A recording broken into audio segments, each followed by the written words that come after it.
Hola, ¿qué tal? Qué alegría tan grande poder estar nuevamente con ustedes en nuestro tiempo con Dios del día de hoy. Soy el pastor Fernando, pastor de la Primera Iglesia Bautista de la ciudad de Ducor, California. El día de hoy nos corresponde meditar en el Evangelio de Lucas, capítulo número 16, partiendo del versículo número 19 hasta el versículo número 31. Le he titulado a esta meditación de la siguiente manera: contrastes. Creo que en esta porción de la Escritura podemos observar ciertos contrastes radicales. De alguna manera el Señor Jesucristo nos cuenta una historia maravillosa acerca de un rico y acerca de un pobre. Hay ese contraste en cuanto a lo económico. Pero en lo personal logro rescatar por lo menos tres cosas que me gustaría dejar en tu corazón en este momento. La primera de ellas es lo siguiente: podemos encontrar contrastes, número uno, en nuestra vida. En la vida nosotros vamos a observar esos contrastes. Versículo número 19 al 21 dice así: había un hombre rico que se vestía con ropa fina y elegante, y que todos los días ofrecía espléndidos banquetes.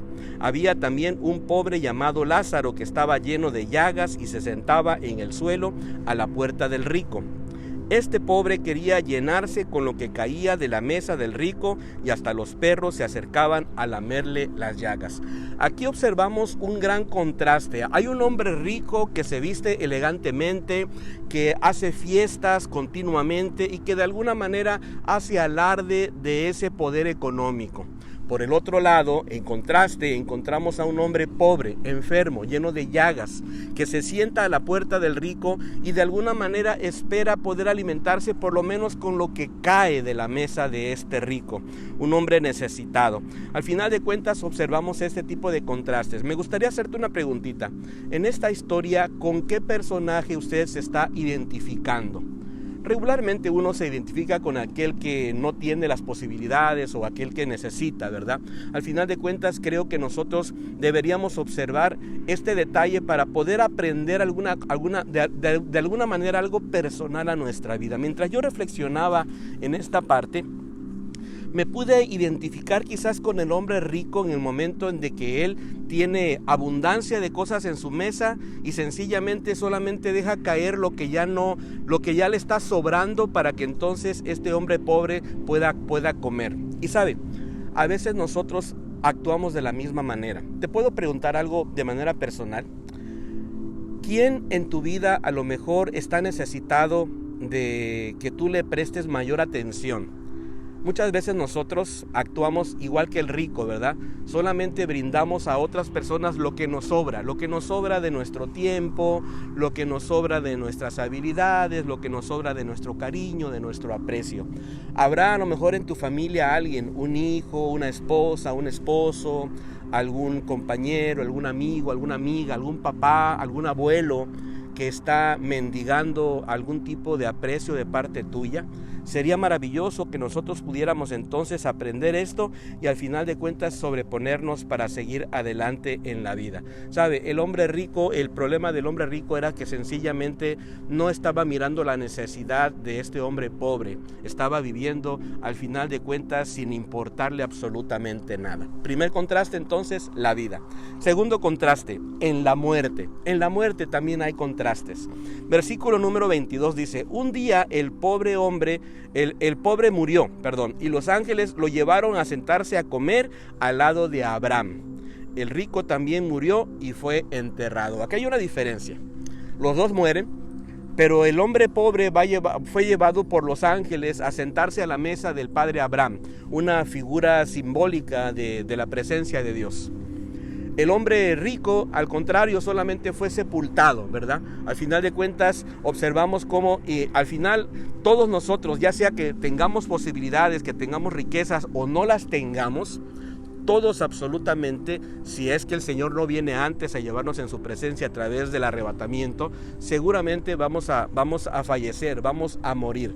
La muerte es inevitable. Cuando yo voy a la Biblia, por ejemplo, me encuentro con el Salmo número 90, en el versículo número 5, cuando me dice que la vida es como un sueño, que la vida es como la flor del campo que de la mañana nace, crece y en la tarde está pereciendo, está muriendo, ¿sabe? Porque nuestra vida es temporal, solamente somos arrebatados de un momento a otro.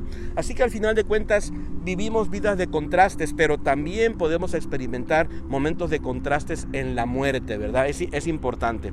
Me llama la atención 1 Corintios capítulo número 15, versículo número 26, cuando se nos refiere, el apóstol Pablo nos dice que el último enemigo que nosotros enfrentaremos será la muerte. Dice el versículo, el último enemigo que será destruido es la muerte. Así que al final de cuentas nosotros tenemos que tomar muy en serio este asunto. Algún día nosotros estaremos delante de la presencia del Señor.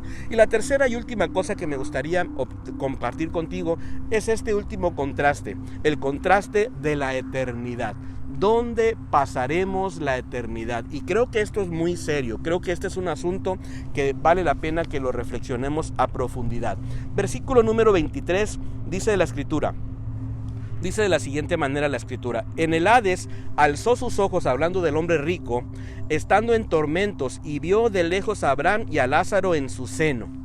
Entonces gritando dijo: Padre Abraham, ten misericordia de mí y envía a Lázaro para que moje la punta de su dedo en el agua y refresque mi lengua, porque estoy atormentado en esta llama. El contraste de la eternidad es el siguiente: está este hombre rico sufriendo en ese lugar llamado el Hades, que representa un lugar de tormento. Por el otro lado está este Lázaro disfrutando de la bendición, de la compañía del padre Abraham en la medida del sufrimiento que él había tenido anterior a esto, ¿verdad? Y al final de cuentas vemos este contraste acerca de la eternidad. Entonces este hombre rico pide y clama y dice: tengan misericordia de mí, estoy sufriendo mucho. Permite que venga Lázaro y moje un poco con su dedo un poco de agua y me alivie un poco el tormento que estoy experimentando. ¿Sabe? El padre Abraham relata que no se puede porque hay una barrera, hay una cima que está separando esos dos lugares, y al final de cuentas es tremendo. ¿Sabe por qué?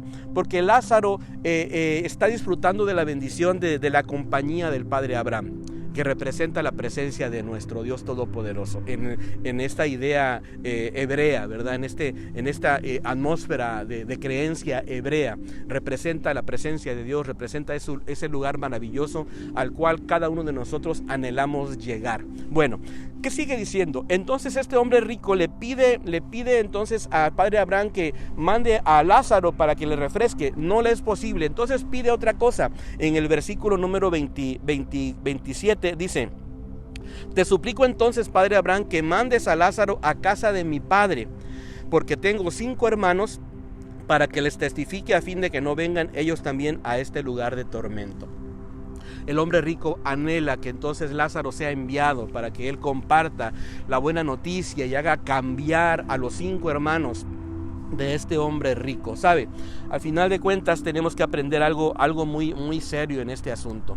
Nosotros tenemos una vida que tenemos prestada, y en algún punto el Señor nos va a llamar a cuentas, y entonces nosotros tenemos que definir cómo hemos vivido esta vida, cómo hemos experimentado el compañerismo, cómo hemos vivido las cosas que Dios nos ha dado, de qué manera las hemos administrado, entre otras cosas. Es interesantísimo, importantísimo entender esto.